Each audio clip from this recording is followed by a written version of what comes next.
By 1966, Arnold entered the Mr. Universe competition in London, organised by the National Amateur Bodybuilders Association, NABA. Though he did not win on his first attempt, he placed second, an extraordinary achievement for a teenager. More importantly, this trip to London introduced him to the global bodybuilding scene and allowed him to connect with Charles "Wag" Bennett, a British bodybuilding coach who took Arnold under his wing. With Bennett's support, Arnold improved rapidly. In 1967, at the age of 20, he won his first Mr. Universe title, the youngest to ever achieve this feat at the time. This victory marked the beginning of Arnold's ascent to bodybuilding stardom. He would go on to win multiple Mr. Universe titles, cementing his reputation as Europe's top bodybuilder. However, Arnold knew that to truly become the best, he needed to go to the birthplace of modern bodybuilding, America. His dream had always been to move to the United States, the land of Hollywood and Joe Weider, the influential bodybuilding promoter. In 1968, at the age of 21, Arnold finally made the leap. He arrived in Los Angeles with little money, limited English, and a body that was already turning heads. Rise to fame, the Mr. Olympia era. Arriving in America was a turning point in Arnold's life. Joe Weider, the co-founder of the International Federation of Bodybuilding and Fitness, IFBB, and publisher of Muscle and Fitness magazine, became his mentor. Weider recognized Arnold's potential not just as an athlete but as a marketable star. He helped Arnold settle in Los Angeles, introduced him to the professional bodybuilding circuit, and gave him opportunities for exposure in magazines. Arnold quickly adapted to American life. His broken English and thick accent were obstacles, but he approached language learning with the same discipline as his workouts. He attended English classes, practiced with friends, and slowly built confidence in communication. His charisma, however, needed no translation. His smile, charm, and larger-than-life presence won people over instantly. In 1969, Arnold entered his first Mr. Olympia competition, the most prestigious title in bodybuilding. He faced the reigning champion, Sergio Oliva, known as the Myth, for his unparalleled physique. Arnold lost this contest but was undeterred. He considered it a learning experience and vowed to return stronger. The following year, in 1970, Arnold fulfilled his promise. At just 23 years old, he defeated Sergio Oliva to win his first Mr. Olympia title, becoming the youngest champion in history. This victory marked the beginning of his dominance. From 1970 to 1975, Arnold won the Mr. Olympia title 6 consecutive times. His combination of size, proportion, and stage presence was unmatched. He popularized the idea of bodybuilding as not just a sport but a form of art, emphasizing aesthetics over sheer mass. His chest, arms, and V-taper physique became legendary benchmarks for aspiring athletes. Married life and personal challenges. Arnold's personal life became just as high-profile as his career. In 1986, he married Maria Shriver, a journalist and member of the Kennedy family, niece of U.S. President John F. Kennedy. The marriage linked Arnold to one of America's most prominent political dynasties and boosted his status as a respected public figure. Arnold and Maria had 4 children together: Catherine, Christina, Patrick, and Christopher. For many years, they were seen as one of Hollywood's power couples, balancing fame, family, and philanthropy. Arnold often credited Maria with grounding him and providing emotional stability. However, their marriage faced turmoil in the 2000s. In 2011, it was revealed that Arnold had fathered a child with the family's housekeeper years earlier. This scandal led to the couple's separation and eventual divorce. While the revelation tarnished his personal reputation, Arnold maintained close relationships with his children, who have since pursued successful careers of their own. Later life, politics, and legacy.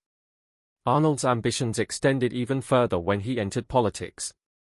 In 2003, he ran for governor of California during the state's recall election. With his charisma, celebrity status, and message of reform, he won by a large margin. He served 2 terms as governor of California, 2003 to 2011, during which he focused on issues like the economy, healthcare reform, and environmental initiatives. Though critics debated the effectiveness of his policies, Arnold gained respect for his bipartisan approach, often working with both Democrats and Republicans. His leadership on climate change earned international recognition, and he became a vocal advocate for renewable energy and environmental responsibility. After leaving office, Arnold returned to acting while also dedicating time to philanthropy, fitness promotion, and global initiatives. He continues to host the annual Arnold Sports Festival, one of the largest bodybuilding and fitness events in the world. Arnold's legacy is immense. He is celebrated as a 7-time Mr. Olympia champion, symbolizing the golden era of bodybuilding. A Hollywood superstar, redefining action cinema. A businessman who turned bodybuilding fame into wealth. A politician who broke barriers by becoming governor as an immigrant. A philanthropist, supporting after-school programs, health initiatives, and environmental causes. Conclusion. From his birth in a small Austrian village to his rise as the most famous bodybuilder in history, Arnold Schwarzenegger's journey is one of resilience, vision, and ambition. His story proves that dreams, no matter how unlikely, can be achieved through discipline, determination, and relentless pursuit. Arnold is not just remembered for his muscles or movies but for his ability to reinvent himself repeatedly: athlete, actor, businessman, politician, and humanitarian. Few names in the history of bodybuilding, cinema, and politics carry the same global recognition as Arnold Schwarzenegger. Known as the Austrian Oak, he is more than just a 7-time Mr. Olympia champion. He is a man who transformed himself from a small-town boy in Austria into one of the most iconic figures in modern history. His life story embodies the American dream, a narrative of relentless ambition, tireless discipline, and boundless vision. He was not only a bodybuilder but also a Hollywood superstar, a successful businessman, and even the governor of California. To understand Arnold's extraordinary journey, one must begin with his early roots in Austria, trace his education and entry into bodybuilding, explore his meteoric rise to dominance in the Mr. Olympia stage, and finally, analyze his personal life, marriage, and legacy. This essay aims to provide a detailed, chronological account of Arnold Schwarzenegger's life, structured from his humble beginnings to his global influence. Early life and birthplace. Arnold Alois Schwarzenegger was born on July 30, 1947, in the small village of Thal, Austria, located near the city of Graz. His birthplace was modest, a simple house with little luxuries, a reminder of the tough post-World War II era in which he grew up.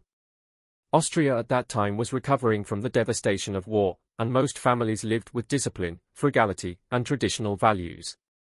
His father, Gustav Schwarzenegger, served as the local police chief. Gustav had been a member of the Nazi Party during World War II, something that cast a shadow over the family's history but also shaped Arnold's strict upbringing. Known for his authoritarian personality, Gustav demanded discipline and obedience from his children.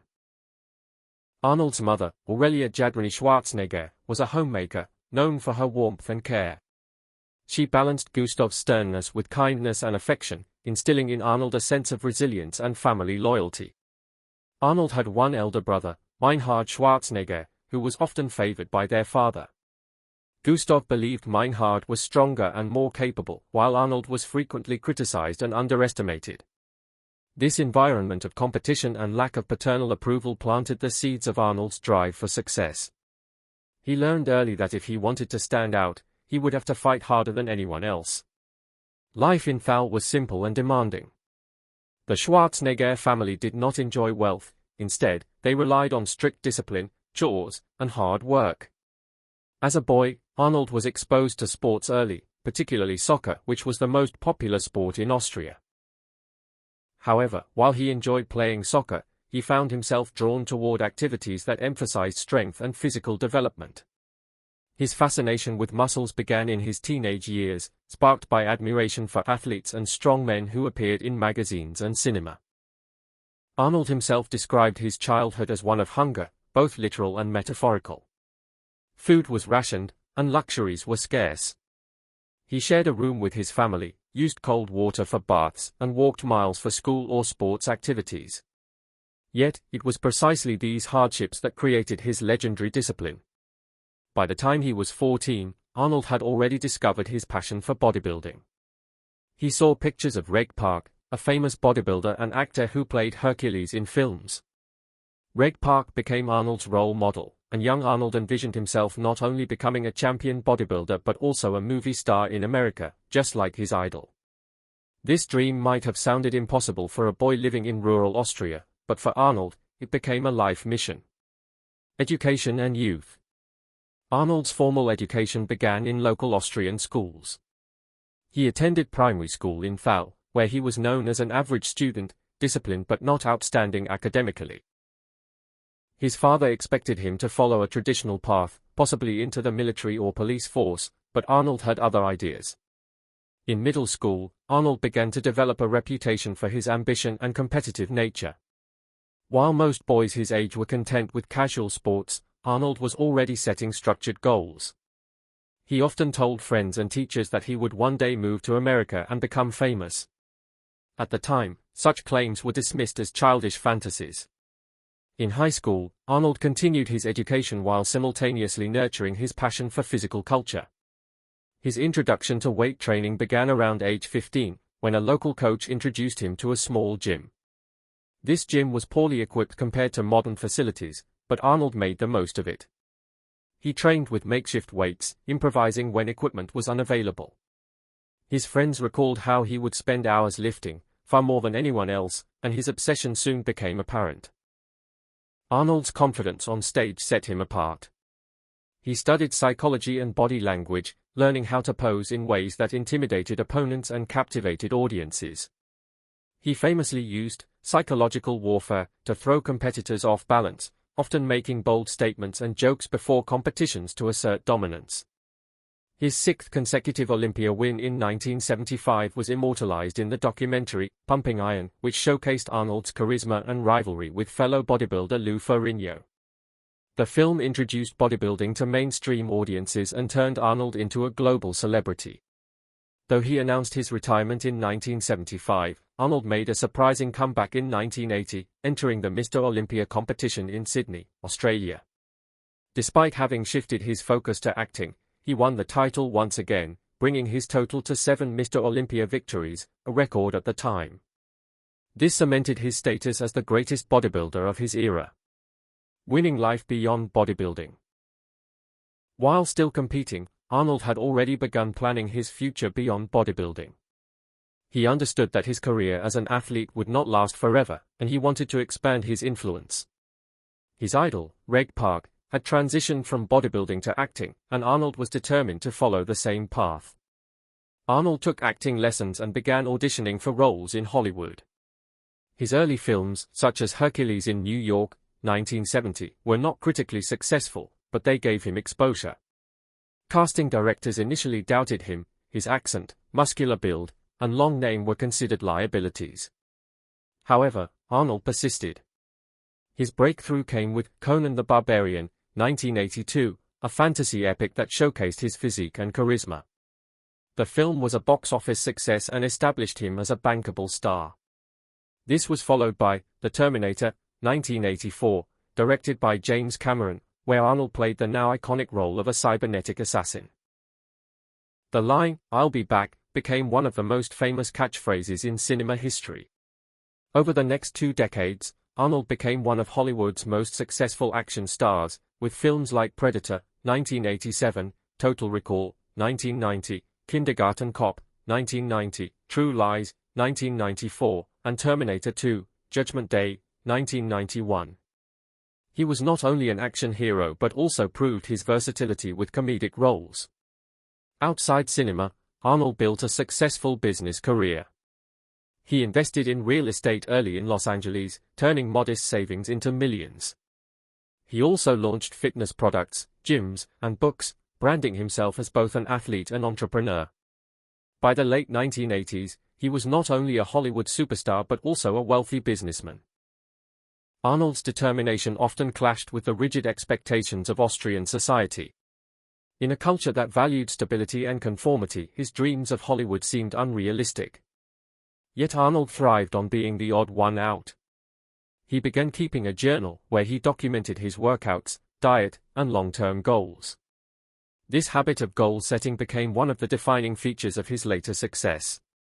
After completing his basic education, Arnold briefly attended trade school, where he studied mechanical engineering. However, his heart was never in academics. His true education came in gyms, bodybuilding clubs, and through magazines such as Muscle and Fitness. By age 18, he had already begun competing in small local contests, showing remarkable potential. In 1965, Arnold was conscripted into the Austrian army for mandatory service. Though military life was demanding, it ironically became a turning point in his bodybuilding journey. Arnold often snuck out of base to train and once even went AWOL, absent without leave, to participate in the Junior Mr. Europe competition, which he won. For this, he spent a week in military prison, but the victory reinforced his belief that bodybuilding was his destiny. Journey into bodybuilding. Arnold's decision to devote his life to bodybuilding was solidified in the mid-1960s. After his win at the Junior Mr. Europe competition, he began gaining recognition across Europe as a promising athlete. At just 18, he possessed a physique that far exceeded his peers. His tall frame, broad shoulders, and relentless drive set him apart from other young competitors. When he left the Austrian army, Arnold pursued bodybuilding with even greater intensity. He moved to Munich, Germany, to train in better-equipped gyms and to enter more prestigious competitions. This was an era when bodybuilding was still a niche sport, not yet embraced by mainstream culture. The competitions were small, often held in community halls, but Arnold viewed them as stepping stones toward his larger vision. In Munich, he trained with unwavering discipline. Arnold famously described his workouts as addictive, often training twice a day, focusing on building both size and symmetry. His work ethic became legendary. While others trained for 1 or 2 hours, Arnold would push himself for 4 or more. He also developed his trademark mind-muscle connection, visualizing his muscles growing as he lifted weights. Arnold's personality also played a major role in his rise. Unlike many European athletes who were modest and reserved, Arnold exuded charisma and confidence. He would often proclaim that he would become the greatest bodybuilder of all time. Some dismissed this as arrogance, but in reality, it was his strategy. He believed in speaking his dreams aloud until they became reality.